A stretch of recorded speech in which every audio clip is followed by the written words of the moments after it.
മലയാളികൾക്ക് ഏറെ സുപരിചിതമായ താരമാണ് നിഷ സാരംഗ്. ഉപ്പും മുളകും എന്ന ടെലിവിഷൻ പരമ്പരയിലൂടെയാണ് താരം കൂടുതൽ ശ്രദ്ധിക്കപ്പെട്ടത്. 1999 തൊട്ട് താൻ അഭിനയ രംഗത്തുണ്ടെന്നും ഇത്രയും വർഷമായിട്ടും ആരെക്കൊണ്ടും മോശം പറയിപ്പിച്ചിട്ടില്ല എന്നും അതിൽ തനിക്ക് അഭിമാനമുണ്ടെന്നുമാണ് നിഷ പറയുന്നത്. ഏഷ്യാനെറ്റ് ന്യൂസ് ഓൺലൈനോട് സംസാരിക്കുകയായിരുന്നു നടി. ആ അഭിമാനം ഉള്ളിടത്തോളം കാലം ആരുടെ മുന്നിലും തലകുനിക്കേണ്ട അവസ്ഥ ഉണ്ടായിട്ടില്ല എന്നും താരം കൂട്ടിച്ചേർത്തു.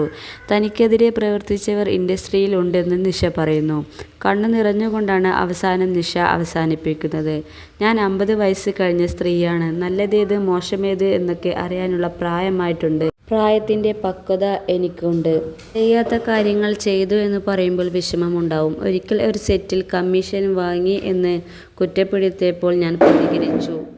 അയാൾ ഒരു സുഖമില്ലാത്ത ആളായിരുന്നു. ഒരാൾ മാത്രമാണ് അയാളെ ഭയങ്കരമായി ക്രൂശിച്ചത്. ഒരു വ്യാജ ആരോപണമായിരുന്നു അത്. അത് തെളിയിക്കണമെന്ന് എനിക്ക് തോന്നി. തെളിയിക്കുകയും ചെയ്തു. അത് പിന്നീട് എന്നെക്കുറിച്ച് പല അപവാദങ്ങളും പ്രചരിപ്പിച്ചു.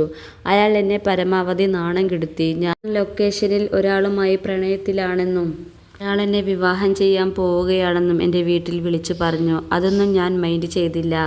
എൻ്റെ മക്കൾ വരെ എന്നോട് ചോദിച്ചു, ഇങ്ങനെയൊക്കെ കേൾക്കുന്നുണ്ടല്ലോ എന്ന്. അതൊന്നും മൈൻഡ് ചെയ്യണ്ട എന്ന് ഞാൻ പറഞ്ഞു. ദൈവം നമുക്കായി ഒരു ദിവസം തരും. അവസാനം നിഷ കണ്ണീരോടെയാണ് വാക്കുകൾ നിർത്തിയത്.